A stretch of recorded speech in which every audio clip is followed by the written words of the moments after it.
नमस्कार, मैं हूं माधुरी। आप देख रहे हैं वागड़ वार्ता 91। वागड़ वार्ता 91 में आपका स्वागत है। प्रदेश और संभाग की ताजा तरीन खबरों से अपडेट रहने के लिए आज ही हमारे चैनल को सब्सक्राइब कर लें और बेल आइकन को जरूर दबाएं। चलिए खबरों का सिलसिला शुरू करने से पहले नजर डाल लेते हैं अब तक की टॉप हेडलाइंस पर। बांसवाड़ा में युवक पर किया धारदार हथियार से हमला, गंभीर घायल का जिला अस्पताल में इलाज जारी। नगर निकाय चुनाव से पहले बीजेपी ने किया शक्ति प्रदर्शन, कार्यकर्ता सम्मेलन में दिया जीत का मंत्र। ज्वेलरी दुकान में हुई चोरी का हुआ पर्दाफाश, पुलिस ने 2 आरोपियों को किया गिरफ्तार। बांसवाड़ा के आंबापुरा थाना क्षेत्र में युवक पर धारदार हथियार से हमला करने का मामला सामने आया है। इस वारदात में युवक गंभीर रूप से घायल हो गया। घटना के बाद परिजन उसे तत्काल बांसवाड़ा जिला अस्पताल लेकर पहुंचे, जहां उसका इलाज जारी है। युवक पर हमला किस वजह से किया गया, फिलहाल इसका खुलासा नहीं हुआ है। सूचना के बाद पुलिस मौके पर पहुंची और मामले की जांच शुरू कर हमलावर की तलाश में जुट गई है। बांसवाड़ा के वर्ली पड़ा गांव में हुई इस घटना के बाद इलाके में चर्चा का माहौल है। जानकारी के अनुसार अनिल नामक युवक पर अचानक धारदार हथियार से हमला कर दिया गया। हमले में उसके शरीर पर गंभीर चोटें आई और वह घायल हो गया। घटना के बाद परिजनों ने घायल अनिल को तत्काल बांसवाड़ा जिला अस्पताल पहुंचाया। अस्पताल में चिकित्सकों ने उसका उपचार शुरू किया और फिलहाल उसका इलाज जारी है। युवक की हालत को लेकर अस्पताल की ओर से जानकारी सामने नहीं आई है। वारदात की सूचना मिलते ही आंबापुरा थाना पुलिस ने मामले की जांच शुरू कर दी। पुलिस हमले की वजह और घटना से जुड़े तमाम पहलुओं की जानकारी जुटा रही है। अभी तक यह स्पष्ट नहीं हो पाया है कि युवक पर हमला किसने और किन कारणों से किया। पुलिस की ओर से हमलावर के संबंध में भी जानकारी जुटाई जा रही है। आसपास के लोगों से पूछताछ करने के साथ ही घटना के पीछे की वजह का पता लगाने का प्रयास किया जा रहा है। पुलिस यह भी जांच कर रही है कि वारदात के समय मौके पर कौन कौन लोग मौजूद थे और हमले के पीछे आपसी विवाद या कोई अन्य कारण तो नहीं था। गांव में हुई इस घटना के बाद लोगों में भी चर्चा का माहौल बना हुआ है।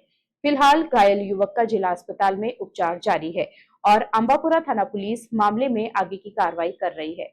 हमलावर की पहचान और वारदात की वास्तविक वजह सामने आने के बाद ही पूरे मामले का खुलासा हो पाएगा।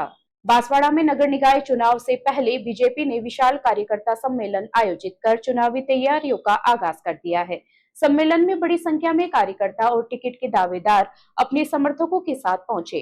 नेताओं ने कार्यकर्ताओं को चुनाव में जीत के लिए एकजुट होकर काम करने का मंत्र दिया। टिकट वितरण के बाद संभावित गुटबाजी से दूर रहकर पार्टी हित में काम करने का संदेश दिया गया। वहीं नेताओं ने केंद्र और राज्य के बाद अब शहर में भी बीजेपी की सरकार बनाने का दावा किया है। नगर निकाय चुनाव को लेकर बांसवाड़ा में बीजेपी ने चुनावी गतिविधियां तेज कर दी है। इसी कड़ी में पार्टी की ओर से विशाल कार्यकर्ता सम्मेलन आयोजित किया गया, जिसमें बड़ी संख्या में कार्यकर्ता और टिकट के दावेदार अपने समर्थकों के साथ शामिल हुए। सम्मेलन को बीजेपी की शक्ति प्रदर्शन के तौर पर भी देखा जा रहा है। कार्यक्रम में नेताओं ने आगामी चुनाव की तैयारियों को लेकर कार्यकर्ताओं से चर्चा की और बूथ स्तर तक मजबूती के साथ जुटने का आह्वान किया। बताया गया कि नगर निकाय चुनाव के लिए 27 अगस्त से आवेदन प्रक्रिया शुरू होने की बात कही गई है।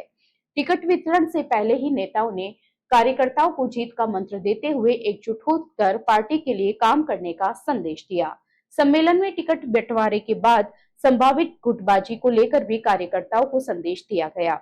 नेताओं ने कहा कि टिकट किसी एक व्यक्ति को मिल सकता है, लेकिन चुनाव पार्टी का है, इसलिए टिकट नहीं मिलने वाले दावेदारों और उनके समर्थकों को भी पार्टी हित में एकजुटता रखनी चाहिए। वहीं नेताओं ने प्रधानमंत्री नरेंद्र मोदी की जन कल्याणकारी योजनाओं को जनता तक पहुंचाने और कांग्रेस सरकार के कथित भ्रष्टाचार को जनता के बीच उजागर करने की रणनीति पर जोर दिया। बीजेपी जिला अध्यक्ष ने कार्यकर्ताओं का उत्साह बढ़ाते हुए कहा कि वे उस पार्टी के सदस्य हैं जिसके प्रधानमंत्री नरेंद्र मोदी है। बीजेपी नेता ओम पालीवाल ने संकेत दिया कि रक्षाबंधन के दिन टिकट वितरण का तोहफा मिल सकता है। सम्मेलन में नेताओं ने दावा किया है कि केंद्र और राज्य सरकार के बाद अब शहर की सरकार भी बीजेपी बनाएगी। डूंगरपुर के चित्री थाना क्षेत्र में ज्वेलरी दुकान से हुई चोरी का पुलिस ने पर्दाफाश कर दिया है। पुलिस ने दुकान से करीब 1.5 किलो चांदी के जेवर और नकदी चोरी करने के मामले में 2 आरोपियों को गिरफ्तार किया है।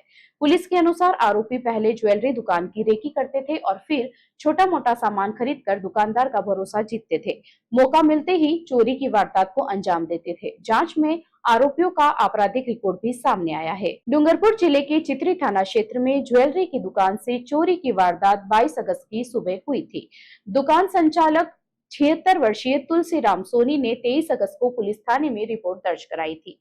रिपोर्ट के मुताबिक सुबह करीब 8:30 बजे उन्होंने दुकान खोली थी। करीब 9 बजे गांव के ज्वेलरी व्यापारी दीपेश जैन ने चांदी की 5 हाकरी और 1 हासली सफाई के लिए दी थी। इनका वजन करीब 1.50 किलो था। तुलसीराम ने चांदी की ज्वेलरी थैली में रखकर कबाट में रख दी। इसके बाद करीब 10:50 पर एक व्यक्ति दुकान पर कान की लवंग खरीदने आया। उसे सामान देने के बाद वो व्यक्ति चला गया। कुछ देर बाद तुलसीराम फल लेने पास की लारी पर गए और फिर घर जाकर नाश्ता किया। करीब 12:30 बजे वह वापस दुकान पर पहुंचे तो चांदी के जेवरों वाली थैली और दुकान का पर्स गायब मिला। पर्स में करीब 5,000 रुपए नकद थे और आसपास तलाश और पूछताछ के बाद भी सामान का पता नहीं चल सका। तुलसीराम ने लवंग खरीदने आए व्यक्ति पर चोरी का संदेह जताया। रिपोर्ट पर चित्री थाने में प्रकरण दर्ज कर जांच शुरू की गई। पुलिस अधीक्षक डूंगरपुर मनीष कुमार के निर्देश पर अतिरिक्त पुलिस अधीक्षक खीव सिंह और सागवाड़ा डीएसपी हेरंब जोशी के निकट सुपरविजन में थानाधिकारी रमेश मीणा के नेतृत्व में टीम गठित की गई। पुलिस टीम ने घटनास्थल का निरीक्षण किया और आसपास के सीसीटीवी कैमरों की फुटेज खंगाली। आरोपियों के आने जाने वाले संभावित रास्तों पर लगे कैमरों की फुटेज की बारीकी से देखी गई। तकनीकी और पारंपरिक जांच के आधार पर संदिग्धों की पहचान कर तलाश शुरू की गई। लगातार कार्रवाई के बाद पुलिस ने गोविंद मीणा और अशोक डामोर को डिटेन किया। पूछताछ में दोनों ने चोरी की वारदात करना स्वीकार किया।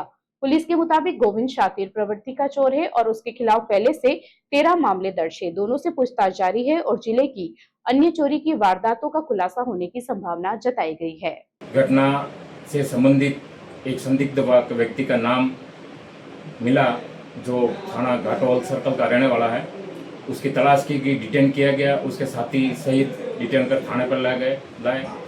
प्रकरण में पूछताछ के बाद घटना में शरीक होना बताया, जिनसे बाद गिरफ्तार अनुसंधान जारी है। घटनास्थल की तस्दीक की गई है, जेवरात बरामद करने की कोशिश की जा रही है। डूंगरपुर जिले में अवैध मादक पदार्थों के खिलाफ चलाए जा रहे विशेष अभियान के तहत रामसागड़ा थाना पुलिस ने बड़ी कार्रवाई की है। पुलिस ने नारेली गांव में एक खेत से अवैध रूप से उगाए गए गांजे के पौधे को जब्त कर एक आरोपी को गिरफ्तार किया है। पुलिस को गुप्त सूचना मिली थी कि खेत में बने मकान के पास गांजे की खेती की जा रही है। सूचना के बाद टीम ने मौके पर दबिश कर गांजे के पौधे बरामद किए। रामसागड़ा थाना पुलिस को अवैध मादक पदार्थों के भंडारण और परिवहन के खिलाफ चलाए जा रहे विशेष अभियान के तहत यह सफलता मिली है। पुलिस को गुप्त सूचना मिली थी कि नारेली फला बरहात निवासी 57 वर्षीय दिनेश बरहात अपने खेत में बने मकान के पास अवैध रूप से गांजे के पौधे उगा रहा है। सूचना की पुष्टि के बाद रामसागड़ा थाने के सीआई कैलाश पंचारिया के नेतृत्व में पुलिस टीम ने मौके पर दबिश दी। पुलिस ने खेत की जांच की तो वहां गांजे के पौधे उगे हुए मिले। कार्रवाई के दौरान पुलिस ने खेत से 4.3 किलोग्राम वजन के हरे गीले गांजे के पौधे जब्त किए। मौके से पुलिस ने आरोपी दिनेश बरहात को गिरफ्तार कर लिया। उसके खिलाफ एनडीपीएस एक्ट के तहत मामला दर्ज कर कानूनी कार्रवाई शुरू की है।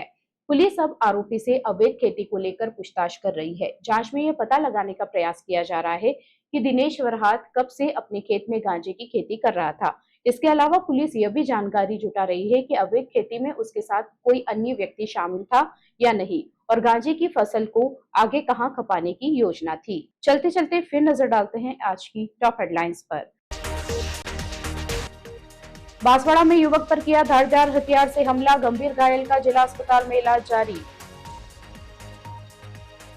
नगर निकाय चुनाव से पहले बीजेपी ने किया शक्ति प्रदर्शन, कार्यकर्ता सम्मेलन में दिया जीत का मंत्र। ज्वेलरी दुकान में हुई चोरी का हुआ पर्दाफाश, पुलिस ने 2 आरोपियों को किया गिरफ्तार। अपने स्मार्टफोन पर प्रदेश भर की खबरों से अपडेट रहने के लिए आज ही हमारे चैनल को सब्सक्राइब कर लें और बेल आइकन को जरूर दबाएं। फिलहाल इस बुलेटिन में इतना ही। अब दीजिए इजाजत माधुरी को। आप जुड़े रहिए वागड़ वार्ता 91 के साथ। नमस्कार।